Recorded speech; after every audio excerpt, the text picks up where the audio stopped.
दोस्तों, ईरान ने तेल अवीव का तेल निकाल दिया है। जी हां, आप सही सुन रहे हैं कि जिस तरीके से इजराइल और ईरान के दरमियान युद्ध की शुरुआत हुई है, अब लगातार इजराइल कमजोर पड़ता हुआ नजर आ रहा है। जिस तरीके से ईरान का जो सिस्टम है कि डिफेंस सिस्टम है कि इजराइल के ड्रोन को लगातार मार गिरा रहा है। इजराइल हमला तो करता है लेकिन उसका जो डिफेंस सिस्टम है इतना मजबूत है कि आप देख सकते हैं कि किस तरीके से इजरायली ड्रोन यहां पर गिर गया है। क्या आप जो जबरदस्त तरीके से युद्ध की शुरुआत हो चुकी है और इजराइल लगातार कमजोर पड़ता चला जा रहा है, क्योंकि चाइना, टर्की और ईरान मिलकर अब इस युद्ध को लड़ना चाह रहे हैं। क्योंकि जिस दिन से ही इजराइल ने टर्की के एयर स्पेस को इस्तेमाल किया ईरान पर हमला करने के लिए, टर्की ने सख्त संदेश दे दिया है और चाइना पहले दिन से कह रहा है कि अमेरिका और इजराइल ईरान को भड़काने का काम कर रहे हैं और जो भी यहां पर हो रहा है उसका जिम्मेदार इजराइल और अमेरिका है। यानी दोस्तों, अब साफ तरीके से इजराइल की करारी हार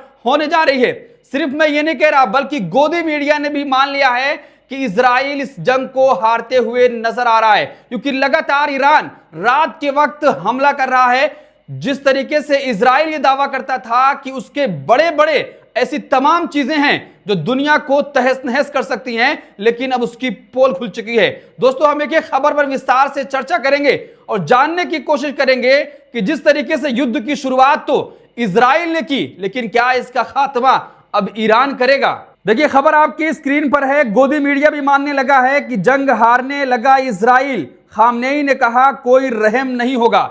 यानी साफ तरीके से जब जंग की शुरुआत हुई तो गोदी मीडिया भी इजराइल का समर्थन कर रहा था और यह दिखा रहा था कि इजराइल बहुत मजबूत है। लेकिन जिस दिन से ईरान ने हमला करना शुरू किया है और यह खबर कल आई कि मोसाद के हेडक्वार्टर को भी तबाह कर दिया गया, कि जिसकी बिना पर इजराइल पूरी दुनिया में अपने धौंस जमाना चाहता था, मोसाद का हेडक्वार्टर ईरान की मिसाइल में तबाह हो गया है। उसकी तस्वीर आप देख रहे हैं कि जब G7 की मीटिंग हो रही थी, ट्रंप अचानक दौरा छोड़कर अमेरिका वापस पहुंचे और लगातार वो ईरान को धमकी दे रहे हैं, कह रहे हैं कि अब कोई भी डील नहीं होगी बल्कि सरेंडर करना पड़ेगा। लेकिन ईरान ने भी कह दिया है कि सरेंडर तो नहीं करना होगा, अब जो भी इसका नतीजा निकले वो खामियाजा भुगतना पड़ेगा इजराइल को, क्योंकि शुरुआत इजराइल ने की है, खात्मा हम करने जा रहे हैं। चाइना भी साथ आ गया है, टर्की भी साथ आ गया है और खबर के हम विस्तार से चर्चा करेंगे कि जिस तरीके से यह कहा जा रहा था कि खामनेई को मारने का प्लान किया गया है, लेकिन खामनेई ने कह दिया है कि अब किसी भी सूरत में इजराइल को बख्शा नहीं जाएगा। देखिए, पत्रकार अभिषेक शर्मा दिखा रहे हैं कि बोले खामनेई, आतंकी इजराइल पर अब रहम नहीं। ट्रंप ने कहा कि जब चाहे मार देंगे खामनेई को। ट्रंप ने यह कहा था, लेकिन अब खामनेई ने भी कह दिया है कि आतंकी इजराइल को बख्शा नहीं जाएगा। तो क्या दोस्तों, जिस तरीके से यह कहा जा रहा था कि जब जंग की शुरुआत होगी तो इसका नतीजा क्या निकलेगा, क्या जो कहा जा रहा था कि ईरान हारता हुआ दिखाई देगा, लेकिन अब ईरान पूरी मजबूती के साथ इजराइल पर लगातार हमला कर रहा है। मोसाद के हेडक्वार्टर को पूरी तरीके से बर्बाद कर दिया गया है और चाइना भी साथ आ गया है। टर्की का एयर स्पेस ईरान पर हमला करने के लिए इजराइल ने उसको यूज किया, तो अब टर्की ने भी सख्त संदेश दे दिया है और उसके अलावा जितने मुस्लिम देश हैं वो भी अब इस हमले की निंदा कर रहे हैं कि इजराइल जो लगातार ईरान पर बमबारी कर रहा है उस हमले की निंदा कर रहे हैं। क्या मुस्लिम देश अब साथ आकर इजराइल की मुश्किलें और बढ़ाने वाले हैं? देखिए, खबर आपकी स्क्रीन पर है कि मुस्लिम वर्ल्ड इकट्ठा होने जा रहा है कि जिस तरीके से इजराइल ईरान पर स्ट्राइक कर रहा है, अब उसकी मजम्मत की जा रही है। खुलकर अरब देश साथ खड़े हुए हैं और मजम्मत कर रहे हैं। अभी तक साथ तो नहीं की जिस तरीके से कहा जाए कि हमले में साथ दे, लेकिन पूरी तरीके से मजम्मत की जा रही है। क्या अब इजराइल और कमजोर पड़ता हुआ दिखाई देगा?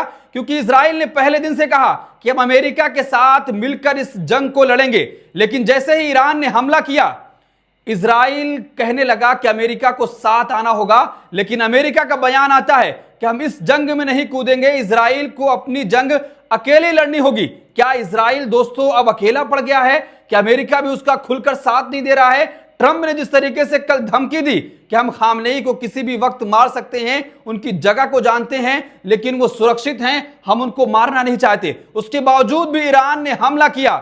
जैसे ही मोसाद का हेडक्वार्टर तबाह हुआ है, उसके बाद से लगातार इजरायली समर्थक और इजरायली गवर्नमेंट ऐसी तमाम चीजों से परेशान हो गई कि आखिर ये क्या हो गया है कि जिसकी दम पर पूरी दुनिया पर धौंस जमाने की कोशिश की जा रही थी, उसी हेडक्वार्टर को तबाह कर दिया गया है। देखिए, जहां एक तरफ ये जंग लगातार तेज होती चली जा रही है, इजराइल के लिए एक और मुश्किल का समय आ चुका है।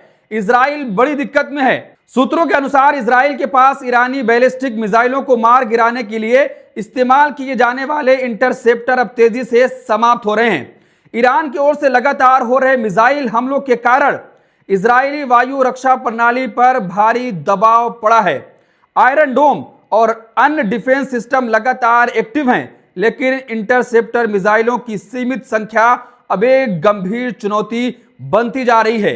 दोस्तों, जिस तरीके से मैंने कहा कि मोसाद के जरिए से पूरी दुनिया पर धौंस जमाने की कोशिश की जा रही थी, और दूसरी चीज थी आयरन डोम कि जिसके जरिए से वो पूरी दुनिया में व्यापार किया करता था और देशों को बताया करता था कि अगर कोई आप पर हमला करेगा तो ये आयरन डोम है, इंटरसेप्टर है, ये पूरी तरीके से उसको खत्म कर देगा। लेकिन अब इजराइल के पास वही खत्म होता हुआ दिखाई दे रहा है। यानी इजराइल के लिए एक बड़ी मुश्किल का समय आ चुका है कि जहां अगर ईरान हमले तेज करता है तो वो फिर कैसे उसको रोकेगा और अपने डिफेंस को कैसे मजबूत कर पाएगा कि जब उसके पास ऐसी ही चीजें अब खत्म होते हुए दिखाई दे रही हैं। तो दोस्तों, जिस तरीके से आप देख रहे हैं कि लगातार तेल अवीव पर हमला किया जा रहा है, नई नई वीडियोस आपके सामने आ रही हैं। ईरान के हमले की वजह से तेल अवीव में लोग अब छोड़कर देश भागने को मजबूर हो गए हैं। यानी यही कहा जा रहा था शुरुआत से, अगर ईरान हमले तेज करता है तो वहां के लोग दूसरे देश भागने लगेंगे।